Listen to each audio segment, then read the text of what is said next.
गुरुर्ब्रह्मा गुरुर्विष्णु गुरुर्देवो महेश्वरः गुरु साक्षात् परं ब्रह्म तस्मै श्री गुरुवे नमः। रामं रामानुजं सीतां भरतं भरतानुजं सुग्रीवं वायुसूनुं च प्रणमामि पुनः पुनः। नमोऽस्तु रामाय सलक्ष्मणाय देव्यै च तस्यै जनकात्मजायै। नमोऽस्तु रुद्रेन्द्रयमानिलेभ्यो नमोऽस्तु चन्द्रार्कमरुद्गणेभ्यः। नारायण नारायण नारायण नारायण। श्रीमद् वाल्मीकि रामायण के अयोध्या कांड के आज 14वें अध्याय में चतुर्दश सर्ग है। इसमें हम प्रवेश करने जा रहे हैं। पूरी रात बीत गई है और कोप भवन में कल ये वर्णन आया, जहाँ प्रसंग को विराम दिया था, कि इतनी अनुनय विनय के बाद भी जब प्रिया कैकेयी किसी तरह संतुष्ट न हो सकी और बराबर प्रतिकूल बात ही मुँह से निकालती गई, तब पुत्र के वनवास की बात सोचकर राजा पुनः दुख के मारे मूर्छित हो गए और सुध बुध खोकर पृथ्वी पर गिर पड़े। इस प्रकार व्यथित होकर भयंकर उच्छ्वास लेते हुए मनस्वी राजा दशरथ की वह रात धीरे धीरे बीत गई। प्रातःकाल राजा को जगाने के लिए मनोहर वाद्यों के साथ मंगल गान होने लगा। ये प्रतिदिन का राजाओं के यहाँ होता है। तो परंतु उन राज शिरोमणि ने तत्काल मनाही भेजकर वह सब बंद करा दिया। सब बंद करा दिया मतलब वो जो वाद्य वगैरह हैं उनको अच्छे नहीं लगे तो उनको भी बंद करो। और प्राय राजा दर्शन देने के लिए बाहर आते थे, तो वो भी सब। अगले अध्याय में कह रहे हैं, इक्ष्वाकु नंदन राजा दशरथ पुत्र शोक से पीड़ित हो पृथ्वी पर अचेत पड़े थे और वेदना से छटपटा रहे थे। उन्हें इस अवस्था में देखकर पापिनी कैकेयी इस प्रकार बोली, महाराज, आपने मुझे 2 वर देने की प्रतिज्ञा की थी और जब मैंने उन्हें मांगा तब आप इस प्रकार सन्न होकर पृथ्वी पर गिर पड़े, मानो कोई पाप करके पछता रहे हों। ये क्या बात है? आपको सत्पुरुषों की मर्यादा में स्थिर रहना चाहिए। धर्मज्ञ पुरुष सत्य को ही सबसे श्रेष्ठ धर्म बतलाते हैं। उस सत्य का सहारा लेकर मैंने आपको धर्म का पालन करने के लिए ही प्रेरित किया है। कुछ दृष्टांत भी देती हैं राजाओं का। तो छठे श्लोक में, सत्य को प्राप्त हुआ समुद्र सत्य का ही अनुसरण करने के कारण पर्व आदि के समय भी अपनी छोटी सी सीमा तट भूमि का भी उल्लंघन नहीं करता। सत्य ही प्रणव रूप शब्द ब्रह्म है। सत्य में ही धर्म प्रतिष्ठित है। सत्य ही अविनाशी वेद है और सत्य से ही परब्रह्म की प्राप्ति होती है। इसलिए यदि आपकी बुद्धि धर्म में स्थित है तो सत्य का अनुसरण कीजिए। मेरा मांगा हुआ वह वर सफल होना चाहिए, क्योंकि आप स्वयं ही उस वर के दाता हैं।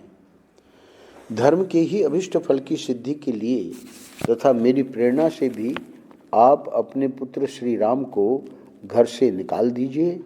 मैं अपने इस कथन को 3 बार दोहराती हूँ। हे आर्य, यदि मुझसे की हुई इस प्रतिज्ञा का आप पालन नहीं करेंगे तो मैं आपसे उपेक्षित होकर आपके सामने ही अपने प्राणों का परित्याग कर दूंगी। इस प्रकार कैकेयी ने जब निशंक होकर राजा को प्रेरित किया, तब वे उस सत्य रूपी बंधन को वैसे ही नहीं खोल सके, उस बंधन से अपने को उसी तरह नहीं मुक्त कर सके जैसे राजा बलि इंद्र प्रेरित वामन के पास से अपने को मुक्त करने में असमर्थ हो गए थे। 2 पहियों के बीच में फंसकर वहां से निकलने की चेष्टा करने वाले गाड़ी के बैल की भांति उनका हृदय उद्भ्रांत हो उठा था और उनके मुख की कांति भी फीकी पड़ गई थी।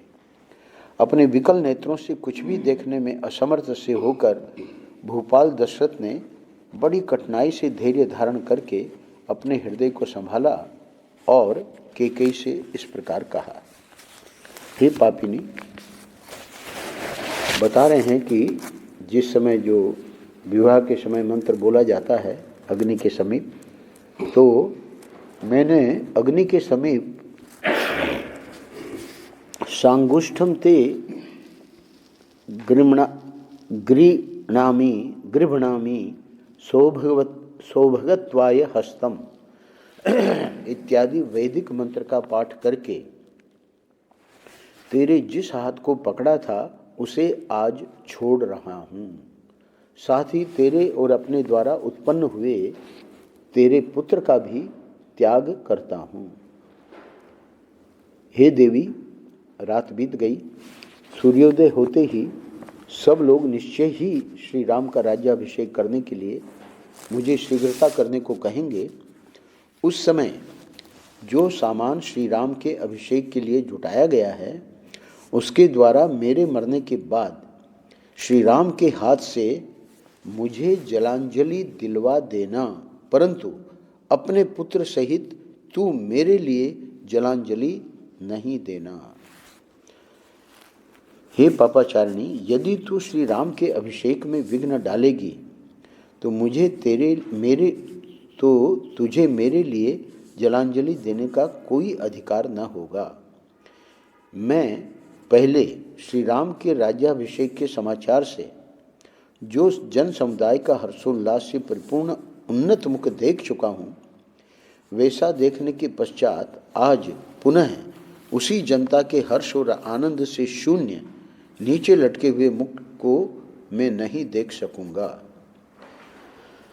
महात्मा राजा दशरथ की कैकेयी से इस तरह की बातें करते करते ही चंद्रमा और नक्षत्र मालाओं से अलंकृत व पुण्यमयी रजनी बीत गई और प्रभात काल आ गया। तदनंतर बातचीत के मर्म को समझने वाली पापाचारिणी कैकेयी रोष में आकर राजा से पुनः कठोर वाणी में बोली, हे राजन, आप विष और शूल आदि रोगों के समान कष्ट देने वाले ऐसे वचन क्यों बोल रहे हैं? क्या है कष्ट देने वाले? जिस हाथ को पकड़ा था आज छोड़ रहा हूँ, उत्पन्न हुए तेरे पुत्र का भी त्याग करता हूँ, तो मुझे जलांजलि मत देना।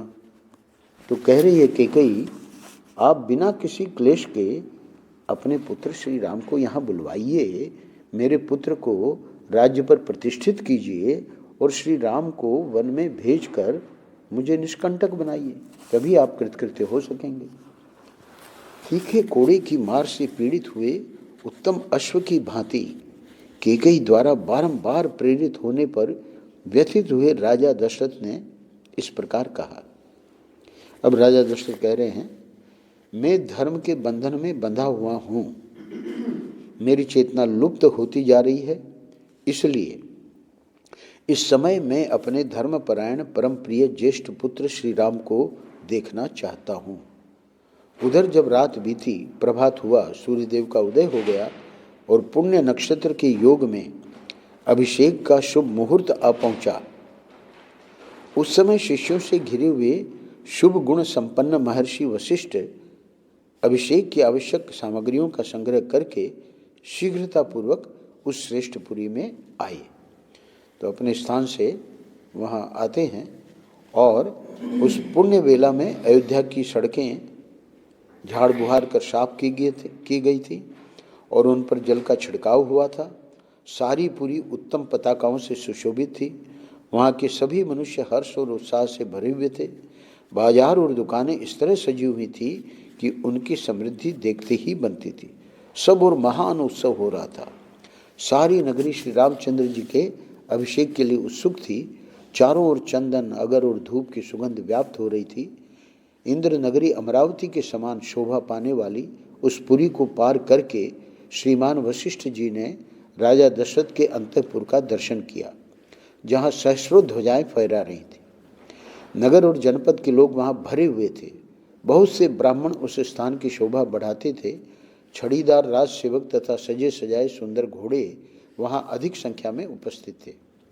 श्रेष्ठ महर्षियों से घिरे हुए वशिष्ठ जी परम प्रसन्न हो उस अंतःपुर में पहुंचकर उस जन समुदाय को लांघ कर आगे बढ़ गए। वहां उन्होंने महाराज के सुंदर सचिव तथा सारथी सुमंत्र को अंतःपुर के द्वार पर उपस्थित देखा, जो उसी समय भीतर से निकले थे। तब महातेजस्वी वशिष्ठ ने परम चतुर सूत पुत्र सुमंत्र से कहा, हे सूत, तुम महाराज को शीघ्र ही मेरे आगमन की सूचना दो। उन्हें बताओ कि श्री राम के राज्याभिषेक के लिए सारी सामग्री एकत्र कर ली गई है। ये गंगा जल से भरे कलश रखे हैं। इन सोने के कलशों में समुद्रों से लाया हुआ जल भरा हुआ है। यह गूलर की लकड़ी का बना हुआ भद्रपीठ है जो अभिषेक के लिए लाया गया है। इसी पर बिठाकर श्री राम का अभिषेक होगा। और भी पूरी जो सामग्री वहाँ जुटाई गई उनका 6 श्लोकों में वर्णन किया है। और कह रहे हैं कि श्रृंगार युक्त सौभाग्यवती स्त्रियां, आचार्य, ब्राह्मण, गौ, पवित्र पशु पक्षी, नगर जनपद के श्रेष्ठ पुरुष, अपने सेवकगणों सहित प्रसिद्ध व्यापारी, ये तथा और भी बहुत से प्रियवादी मनुष्य बहुसंख्यक राजाओं के साथ प्रसन्नतापूर्वक श्री राम के अभिषेक के लिए यहाँ उपस्थित हैं। 42वें श्लोक में कह रहे हैं, हे सुमंत्र, तुम महाराज से शीघ्रता करने के लिए कहो, जिससे अब सूर्योदय के पश्चात पुष्य नक्षत्र के योग में श्री राम राज्य प्राप्त कर ले। वशिष्ठ जी के ये वचन सुनकर महाबली सूतपुत्र सुमंत्र ने राज सिंह दशरथ की स्तुति करते हुए उनके भवन में प्रवेश किया। राजा का प्रिय करने की इच्छा रखने वाले और उनके द्वारा सम्मानित द्वारपाल उन बूढ़े सचिव को भीतर जाने से रोक न सके, क्योंकि सुमंत्र के लिए पहले से ही महाराज की आज्ञा थी कि ये किसी समय भी भीतर आने से रोके न जाएं। सुमंत्र राजा के पास जाकर खड़े हो गए। उन्हें उनकी उस अवस्था का पता नहीं था, इसलिए वे अत्यंत संतोषदायक वचनों द्वारा उनकी स्तुति करने को उद्यत हुए। सूत सुमंत्र राजा के उस महल में पहले की ही भांति हाथ जोड़कर उन महाराज की स्तुति करने लगे। तो ये अगले 6 श्लोक हैं। इनमें जैसे जब भी वो जाते थे तो इन्हीं श्लोकों से स्तुति करते थे, तो उन 6 श्लोकों का यहाँ वर्णन है। यथा नंदति तेजस्वी सागरो भास्करोदय प्रीतः प्रीतेन मनसा यथा नंदे नस्ततः। यानी राजा का अभिषेक किया जाता है और राजा को भगवान के रूप में माना जाता है। तो जैसे हम लोग यहाँ भगवान की स्तुति करते हैं, वैसे राजाओं की स्तुति पुराने ज़माने में होती थी। हे महाराज, जैसे सूर्योदय होने पर तेजस्वी समुद्र स्वयं हर्ष की तरंगों से उल्लसित हो उसमें स्नान की इच्छा वाले मनुष्यों को आनंदित करता है, उसी प्रकार आप स्वयं प्रसन्न हो प्रसन्नतापूर्ण हृदय से हम सेवकों को आनंद प्रदान कीजिए।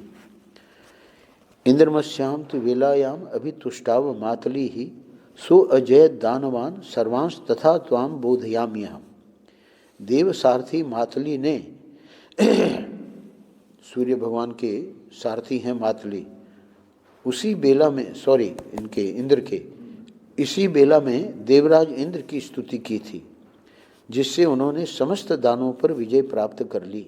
उसी प्रकार मैं भी स्तुति वचनों द्वारा आपको जगा रहा हूँ। वेदाः सही अंगाः विद्याश्च यथा ही आत्म भुवं प्रभुं ब्रह्मांडं बोधयन्ति अद्य तथा त्वाम बोधयाम्यहम्। 6 अंगों सहित 4 वेद तथा समस्त विद्याएं जैसे स्वयंभू भगवान ब्रह्मा को जगाती हैं, उसी प्रकार आज मैं आपको जगा रहा हूँ। आदित्य स चंद्रेण यथा भूत धराम शुभाम बोधयत्य अद्य पृथ्वीं तथा त्वाम बोधयाम्यहम्। जैसे चंद्रमा के साथ सूर्य समस्त भूतों की आधारभूत इस शुभ स्वरूपा पृथ्वी को जगाया करते हैं, उसी प्रकार आज मैं आपको जगा रहा हूँ। उत्तिष्ठते सुमहाराज कृत कौतुक मंगल है, विराजमानो वपुषा मेरो रिव दिवाकर है। हे महाराज उठिए और उत्सवकालिक मंगल कृत्य पूर्ण करके वस्त्राभूषणों से सुशोभित शरीर से सिंहासन पर विराजमान होइए। फिर मेरु पर्वत से ऊपर उठने वाले सूर्यदेव के समान आपकी शोभा होती रहे। अंत में कहते हैं, सोम सूर्योच काकुस्थ शिव वैश्रवणावपि वरुणश्च अग्निर इंद्रश्च विजयम प्रदिशन्तु ते। ककुस्थ कुलनंदन, हे ककुस्थ कुलनंदन, चंद्रमा, सूर्य, शिव, कुबेर, वरुण, अग्नि और इंद्र आपको विजय प्रदान करें। अब ये स्तुति हो गई। कह रहे हैं, हे राज सिंह, भगवती रात्रि देवी विदा हो गई। आपने जिसके लिए आज्ञा दी थी, आपका वह सारा कार्य पूर्ण हो गया। इस बात को आप जान लें और इसके बाद जो अभिषेक का कार्य शेष है उसे पूर्ण करें। श्री राम के अभिषेक की सारी तैयारी हो चुकी है। नगर और जनपद के लोग तथा मुख्य मुख्य व्यापारी भी हाथ जोड़े हुए उपस्थित हैं। हे राजन, ये भगवान वशिष्ठ मुनि ब्राह्मणों के साथ द्वार पर खड़े हैं। वशिष्ठ जी ने भेजा था कि उनको बताओ कि मैं आ गया हूँ, तो वो सूचना दे रहे हैं।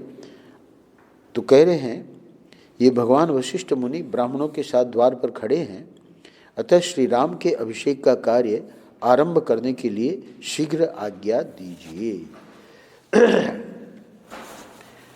जैसे चरवाहों के बिना पशु, सेनापति के बिना सेना, चंद्रमा के बिना रात्रि और सांड के बिना गौओं की शोभा नहीं होती, ऐसी ही दशा उस राष्ट्र की हो जाती है जहाँ राजा का दर्शन नहीं होता है। आपके दर्शन के लिए सब लोग व्याकुल हैं। सुमंत्र की इस प्रकार कहे हुए सांत्वनापूर्ण और सार्थक वचन को सुनकर राजा दशरथ पुनः शोक से ग्रस्त हो गए। उस समय पुत्र के वियोग की संभावना से उनकी प्रसन्नता नष्ट हो चुकी थी। शोक के कारण उनके नेत्र लाल हो गए थे।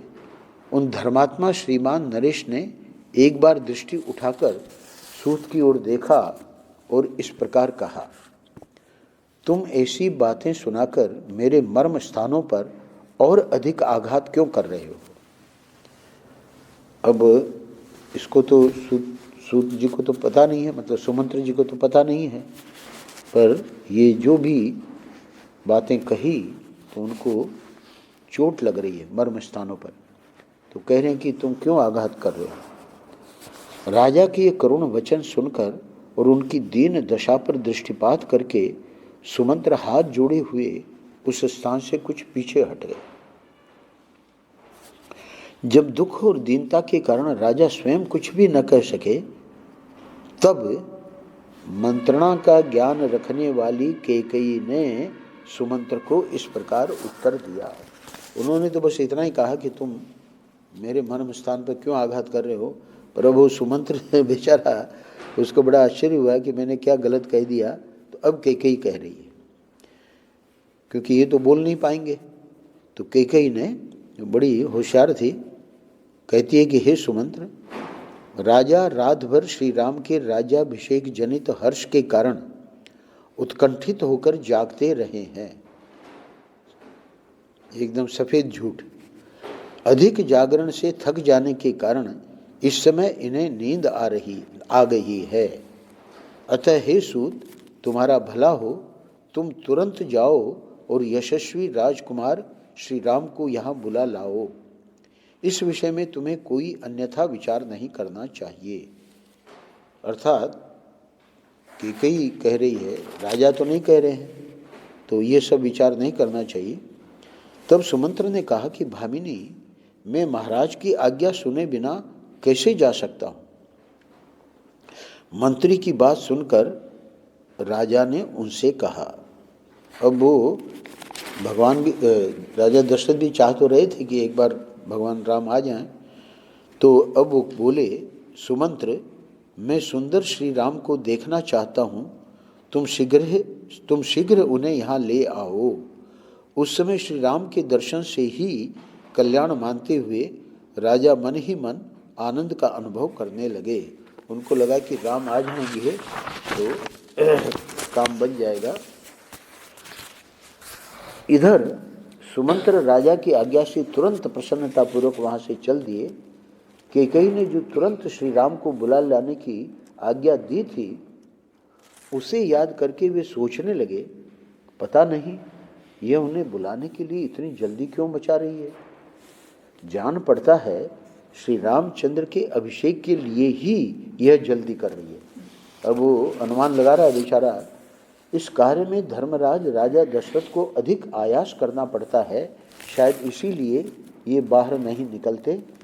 ऐसा निश्चय करके महातेजस्वी सूत सुमंत्र फिर बड़े हर्ष के साथ श्री राम के दर्शन की इच्छा से चल पड़े।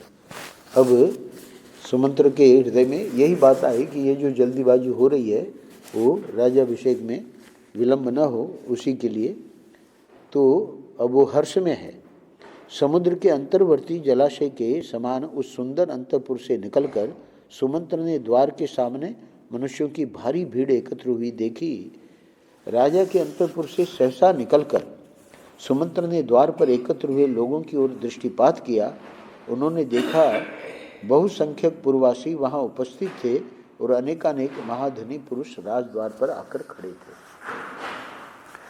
यहाँ पर अगले अध्याय में वे वेदों के पारंगत ब्राह्मण तथा राजपुरोहित वह रात बिताकर प्रातःकाल राजा की प्रेरणा के अनुसार राजद्वार पर उपस्थित हुए थे। मंत्री, सेना के मुख्य मुख्य अधिकारी और बड़े बड़े सेठ साहूकार श्री रामचंद्र जी के अभिषेक के लिए बड़ी प्रसन्नता के साथ वहां एकत्र हुए थे। निर्मल सूर्योदय होने पर दिन में जब पुष्य नक्षत्र का योग आया तथा श्री राम के जन्म का कर्क लग्न उपस्थित हुआ, उस समय श्रेष्ठ ब्राह्मणों ने श्री राम के अभिषेक के लिए सारी सामग्री एकत्र करके उसे जंचा कर रख दिया। जल से भरे हुए सोने के कलश, भली भांति सजाया हुआ भद्रपीठ, चमकीले व्याघ्र चर्म से अच्छी तरह आवृत रथ, गंगा यमुना के पवित्र संगम से लाया हुआ जल, ये सब वस्तुएं एकत्र कर ली गई थी। इनके सिवाय और क्या क्या चीज़ें एकत्र की गई थी उसका अगले 3 श्लोकों में वर्णन है।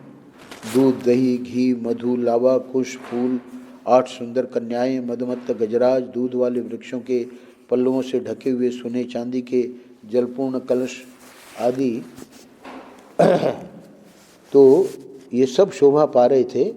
श्री राम के लिए चंद्रमा, 9वां श्लोक, श्री राम के लिए चंद्रमा की किरणों के समान विकसित कांति से युक्त श्वेत पीत वर्ण का रत्न जटित उत्तम चंवर सुसज्जित रूप से रखा हुआ था। चंद्रमंडल के समान सुसज्जित श्वेत छत्र भी अभिषेक सामग्री के साथ शोभा पा रहा था, जो परम सुंदर और प्रकाश फैलाने वाला था। सुसज्जित श्वेत वृषभ और श्वेत अश्व भी खड़े थे। सब प्रकार के बाजे मौजूद थे। स्तुति पाठ करने वाले बंदी तथा अन्य मागध आदि भी उपस्थित थे।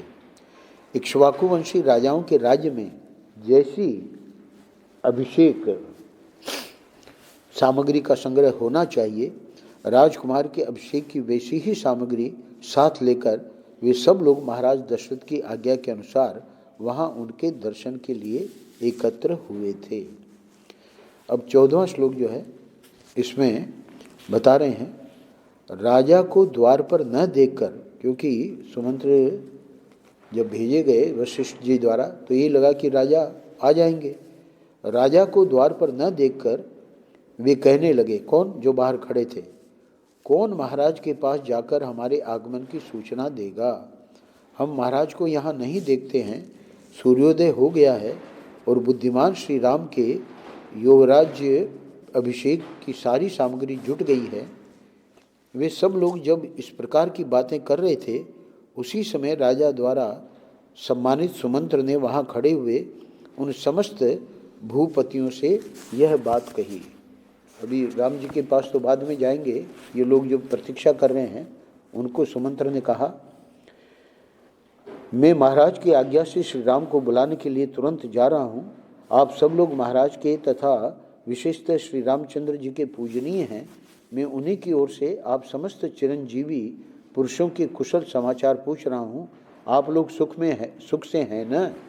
ऐसा कहकर और जगे हुए होने पर श्री महाराज के बाहर न आने का कारण बताकर पुरातन वृत्तांतों को जानने वाले सुमंत्र पुनः अंतपुर के द्वार पर लौट आए।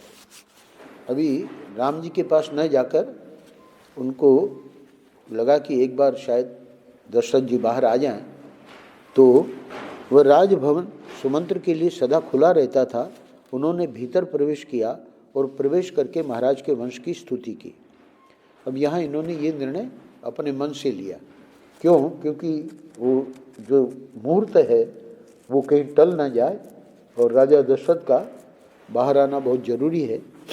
तो इसलिए वे राजा के शयन गृह के पास जाकर खड़े हो गए। उस घर के अत्यंत निकट पहुंचकर, जहां बीच में केवल चिक का अंतर रह गया था, खड़े होकर वे गुण वर्णन पूर्वक आशीर्वाद सूचक वचनों द्वारा रघुकुल नरेश की स्तुति करने लगे। 2 श्लोकों में फिर से एक बार स्तुति करते हैं। कुकुस्त नंदन चंद्रमा सूर्य शिव कुबेर वरुण अग्नि और इंद्र आपको विजय प्रदान करें। भगवती रात्रि विदा हो गई, अब कल्याण स्वरूप दिन उपस्थित हुआ है। हे राज सिंह, निद्रा त्याग कर जरा जाइए और अब जो कार्य प्राप्त है उसे कीजिए। आगे वर्णन कर रहे हैं। ब्राह्मण सेना के मुख्य अधिकारी और बड़े बड़े सेठ साहूकार यहाँ आ गए हैं। वे सब लोग आपका दर्शन चाहते हैं। हे रघुनंदन, जागिए। मंत्रण करने में कुशल सूत सुमंत्र जब इस प्रकार स्तुति करने लगे, तब राजा ने जागकर उनसे यह बात कही। हे सूत, श्री राम को बुला लाओ। यह जो मैंने तुमसे कहा था उसका पालन क्यों नहीं हुआ? ऐसा कौन सा कारण है जिससे मेरी आज्ञा का उल्लंघन किया जा रहा है? मैं सोया नहीं हूँ, तुम श्री राम को शीघ्र यहाँ बुला लाओ। इस प्रकार राजा दशरथ ने जब सूत को फिर उपदेश दिया, तब वे राजा की वह आज्ञा सुनकर सिर झुकाकर उसका सम्मान करते हुए राजभवन से बाहर निकल गए। वे मन ही मन अपना महान प्रिय हुआ मानने लगे। राजभवन से निकलकर सुमंत्र ध्वजा पताकाओं से सुशोभित राजमार्ग पर आ गए। वे हर्ष और उल्लास में भरकर सब ओर दृष्टि डालते हुए शीघ्रतापूर्वक आगे बढ़ने लगे। सूत सुमंत्र वहाँ मार्ग में सब लोगों के मुंह से श्री राम के राज्याभिषेक की आनंददायिनी बातें सुनते जा रहे थे। तदनंतर सुमंत्र को श्री राम का सुंदर भवन दिखाई दिया। उस भवन का वर्णन किया है, कितना दिव्य था वो, और वहाँ भी विशेष रूप से सजावट वगैरह की गई थी। तो उसका पूरा वर्णन करके और आगे कह रहे हैं 35वें श्लोक में, सोने आदि की सुंदर ढंग से बनी हुई भेड़ियों की मूर्तियों से वह व्याप्त था। शिल्पियों ने उसकी दीवारों में बड़ी सुंदर नक्काशी की थी। वह अपनी उत्कृष्ट शोभा से समस्त प्राणियों के मन और नेत्रों को आकृष्ट कर लेता था। अब चूंकि प्रातः हो गई थी तो पक्षी वगैरह चहक रहे थे। सुमंत्र ने देखा क्षितिज श्री राम का महल मेरू पर्वत के शिखर की भांति शोभा पा रहा है। हाथ जोड़कर श्री राम की वंदना करने के लिए उपस्थित हुए असंख्य मनुष्यों से वह भरा हुआ है। भांति भांति के उपहार लेकर जनपद निवासी मनुष्य उस समय वहां पहुंचे हुए थे। उधर राज्याभिषेक के लिए भीड़ थी और इधर श्री राम जी निकले तो उनका दर्शन हमको प्राप्त होवे, उसके लिए इधर की भीड़ का वर्णन कर रहे हैं। और यहाँ ये उनको पहुंचा देते हैं सुमंत्र जी को। श्री राम के अभिषेक का समाचार सुनकर जितने लोग थे वहाँ, उनके मुख प्रसन्नता से खिल उठे थे। वे उस उत्सव को देखने के लिए उत्कंठित थे। उन सब की उपस्थिति से भवन की बड़ी शोभा हो रही थी। वह विशाल राजभवन महान मेघ खंड के समान ऊंचा और सुंदर शोभा से संपन्न था। सारथी सुमंत्र 40। सारथी सुमंत्र राजभवन की ओर जाने वाले वरूथ यानी लोहे की चद्दर या सींचों के बने हुए आवरण से युक्त तथा अच्छे घोड़ों से जुते हुए रथ के द्वारा मनुष्यों की भीड़ से भरे राजमार्ग की शोभा बढ़ाते तथा समस्त नगर निवासियों के मन को आनंद प्रदान करते हुए श्री राम के भवन के पास जा पहुँचे। उत्तम वस्तु को प्राप्त करने के अधिकारी श्री राम का वह महान समृद्धिशाली विशाल भवन सचीपति इंद्र के भवन की भांति सुशोभित होता था। इधर उधर फैले हुए मृगों और मयूरों से उसकी शोभा और भी बढ़ गई थी। वहां पहुंचकर सारथी सुमंत्र ने के शरीर में अधिक हर्ष के कारण रोमांच हो आया। वहां कैलाश और स्वर्ग के समान दिव्य शोभा से युक्त सुंदर सजी हुई अनेक डोडियों को लांघकर श्री रामचंद्र जी की आज्ञा में चलने वाले बहुतेरे श्रेष्ठ मनुष्यों को बीच में छोड़ते हुए रथ सहित सुमंत्र अंतपुर के द्वार पर उपस्थित हुए। उस स्थान पर उन्होंने श्री राम के अभिषेक संबंधी कर्म करने वाले लोगों की हर्ष भरी बातें सुनी, जो राजकुमार श्री राम के लिए सब ओर से मंगल कामना सूचित करती थी। इसी प्रकार उन्होंने अन्य सब लोगों को भी हर्षोल्लास से परिपूर्ण वार्ताओं को श्रवण किया। और आगे कह रहे हैं कि उस भवन के द्वार पर पहुंचकर सुमंत्र ने देखा 45 श्री राम की वंदना के लिए हाथ जोड़े उपस्थित हुए जनपदवासी मनुष्य अपनी सवारियों से उतरकर हाथों में भांति भांति के उपहार लिए करोड़ों और परार्धों की संख्या में खड़े थे, जिससे वहां बड़ी भारी भीड़ लग गई थी। तदनंतर उन्होंने श्री राम की सवारी में आने वाले सुंदर शत्रुंजय नामक विशालकाय गजराज को देखा। इस गजराज का भी बड़ा अद्भुत वर्णन किया है। वह अंकुश से काबू में आने वाला नहीं था। उसका वेग शत्रुओं के लिए अत्यंत असह्य था। उसका जैसा नाम था वैसा ही गुण था। शत्रुंजय गजराज का नाम था। यहाँ ये अध्याय पूरा हो रहा है। उन्होंने वहाँ राजा के परम प्रिय मुख्य मंत्रियों को भी एक साथ उपस्थित देखा, जो सुंदर वस्त्राभूषणों से विभूषित थे और घोड़े, रथ तथा हाथियों के साथ वहां आए थे। सुमंत्र ने उन सब को एक ओर हटाकर स्वयं श्री राम के समृद्धिशाली अंतःपुर में प्रवेश किया। जैसे मगर प्रचुर रत्नों से भरे हुए समुद्र में बेरोक